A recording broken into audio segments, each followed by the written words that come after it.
Je vous ai posé la question dans la précédente vidéo, lequel d'entre vous n'a jamais fait de surinterprétation? Sachez que la surinterprétation est de plusieurs sortes. Il y a la surinterprétation de ce qu'on voit, la surinterprétation de ce qu'on entend et la surinterprétation de ce qu'on lit, ainsi que la surinterprétation de ce qu'on imagine mais qu'on n'a jamais vu. Je vous donne un exemple. Parfois, les enfants regardent le ciel et regardent les nuages défiler. Et ces nuages, en fonction des vents qui les poussent et en fonction des amasses de nuages qui se rassemblent, ils peuvent prendre des formes. Et ces formes peuvent nous faire imaginer des choses qu'on a déjà vues. Et un enfant qui a déjà vu un lion, il regarde les nuages défiler dans le ciel et il voit un amas de nuages dont la forme se rapproche de celle d'un lion. Et lui, à cause de son ignorance, il va aller dire qu'il a vu un lion dans le ciel. Ce qu'il a fait là, c'est de la surinterprétation. Car la bonne interprétation, c'est de dire que c'est une coïncidence. L'eau s'est évaporée du sol et est allée dans le ciel. Les vents du ciel ont poussé les nuages et les amasses de nuages ont pris des formes et ces formes ont donné une forme qui coïncide à celle d'un lion, mais en aucun cas ce n'était un lion qui flottait dans le ciel. Et je vous donne un autre exemple. Parfois, quand on est dehors la nuit, ou bien qu'on est chez nous, mais qu'on est exposé à une faible luminosité, ou bien du moins une luminosité qui permet d'avoir des zones d'ombre dans l'endroit où on est. Parfois, le jeu d'ombre entre les objets qui bougent à cause des vents ou à cause d'autres choses et le jeu de lumière, ça va créer des mouvements d'ombre, des mouvements de lumière. Et naturellement, l'homme a peur du noir, il a peur de l'ombre, il a peur de l'obscurité. Ainsi, quand on sera chez nous ou dans cet environnement où il y a des jeux de lumière et des jeux d'ombre, à cause de la peur qu'on a dans notre cœur, on va directement se dire il y a un esprit à cet endroit qui bouge. Il y a un démon à cet endroit qui bouge.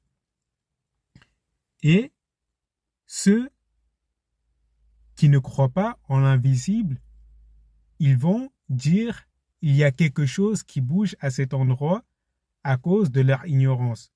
Mais ceux qui ont de la science vont faire le lien entre l'obscurité, la présence de la lumière, le jeu d'ombre entre les objets qui traversent devant la lumière et l'espace où on est, et les mouvements que cela produit, et la personne va directement comprendre que c'est seulement un jeu de lumière, mais que ce n'est en aucun cas un démon, un esprit ou une créature qui est en train de se promener dans ta maison. Et pareil, cela arrive aussi parfois quand vous vous promenez dans la nuit. Vous marchez et vous voyez une forme au loin. Et cette forme vous frappe à l'esprit parce que vous n'arrivez pas à la discerner. Et vous commencez à vous imaginer des choses. Vous allez voir que c'est un grand homme gigantesque qui se tient sur votre chemin. Et vous allez avoir peur. Et parfois, vous allez voir et vous allez imaginer que c'est un grand animal qui se tient sur la route et vous allez avoir peur. Mais les gens vont se séparer en deux catégories. Il y a ceux qui vont continuer à avancer et ceux qui vont fuir. Ceux qui vont fuir vont aller raconter qu'ils ont vu un homme gigantesque ou bien un animal gigantesque ou une créature gigantesque. Et il y a ceux qui ont du courage qui vont continuer à avancer vers la chose. Et une fois arrivés près de la chose, ils vont se rendre compte que c'est seulement un arbre qui est là, que c'est seulement un objet qui était posé là, ou bien que c'est seulement une statue qui était là, mais dont il n'avait la connaissance.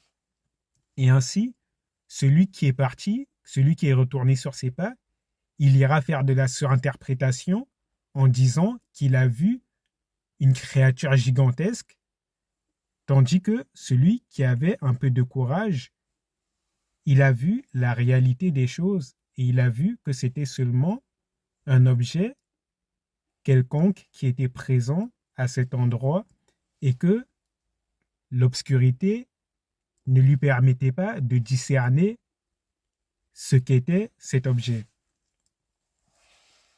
Et je vous donne un autre exemple.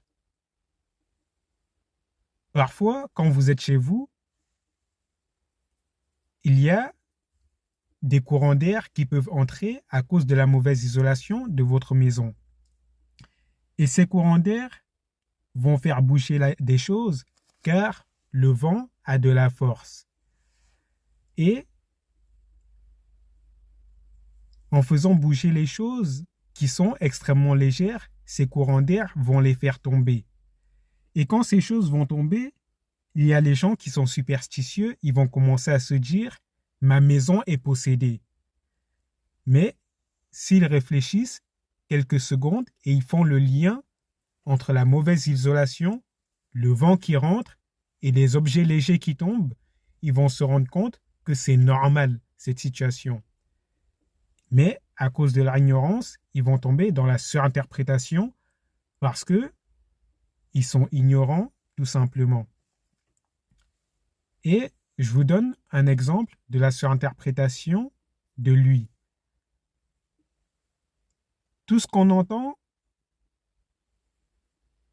pour le comprendre, il faut de la connaissance et il faut du savoir. Et parfois, vous allez dire quelque chose à quelqu'un, mais la personne n'a pas assez de connaissances pour comprendre ce que vous lui avez dit, et la personne va interpréter la chose. Exemple, je vais voir quelqu'un, je lui dis, si le soleil est flou à l'horizon lors du coucher du soleil, et s'il ne paraît pas rond, c'est à cause du mirage gravitationnel.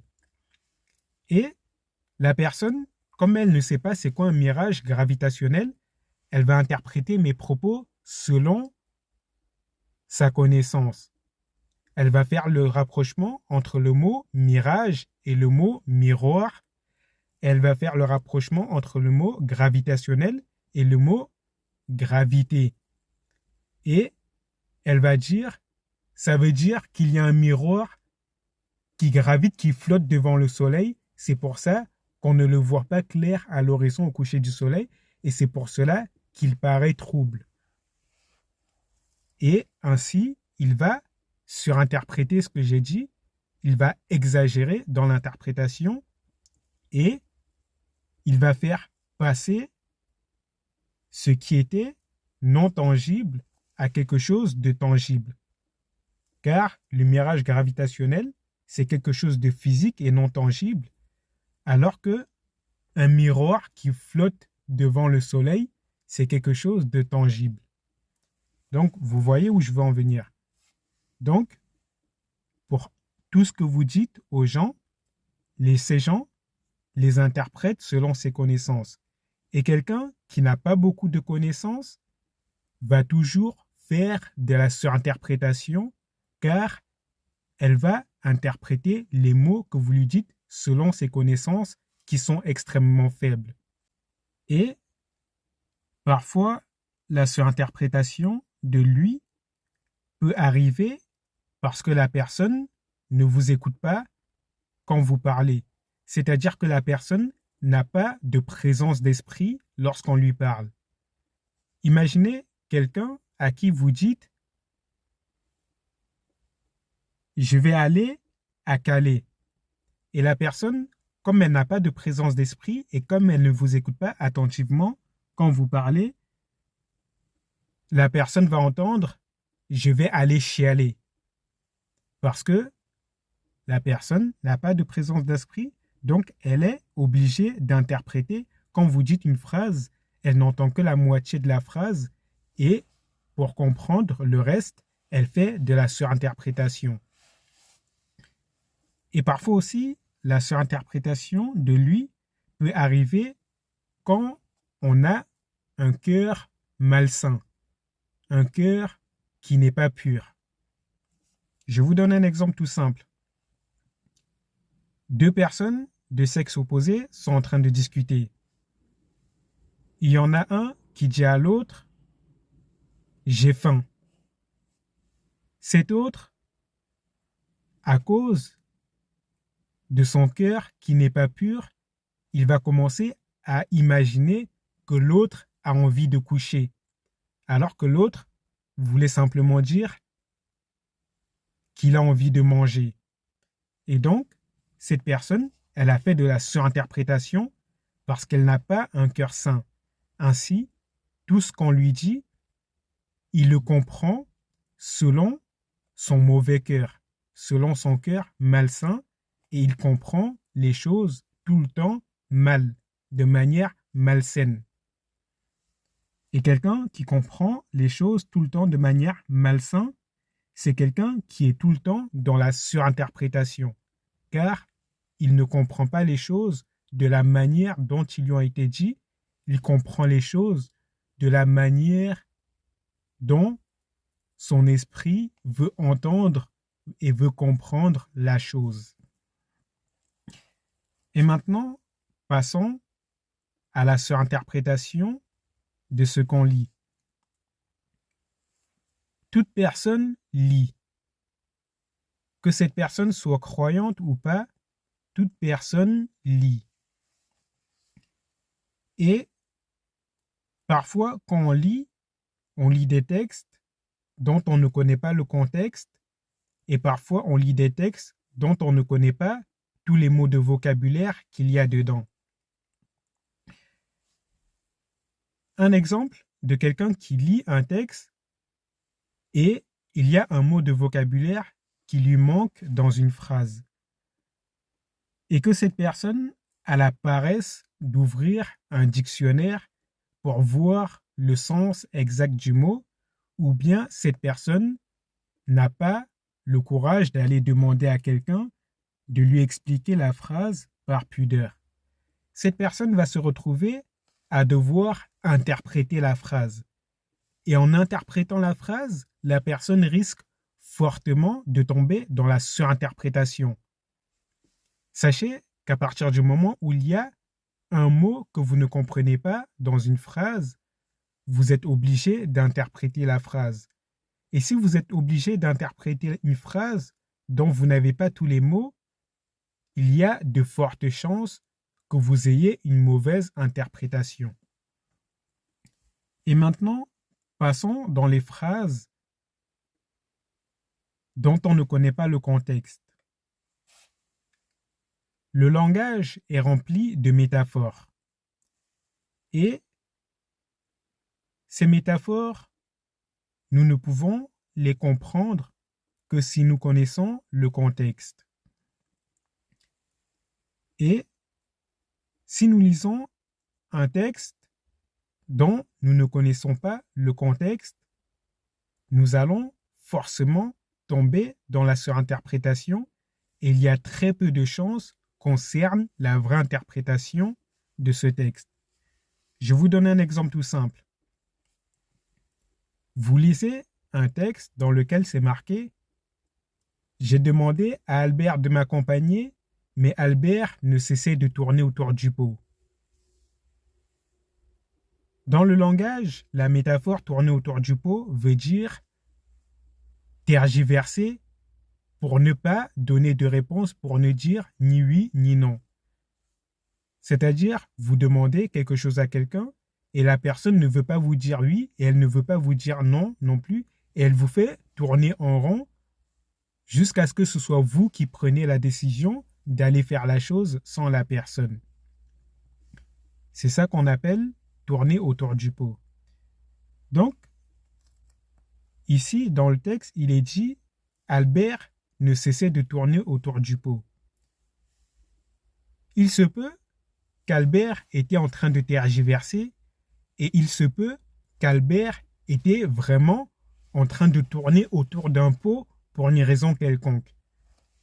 Comment vous allez savoir s'il était en train de tergiverser ou s'il était vraiment en train de tourner autour du pot si vous ne connaissez pas le contexte de l'histoire?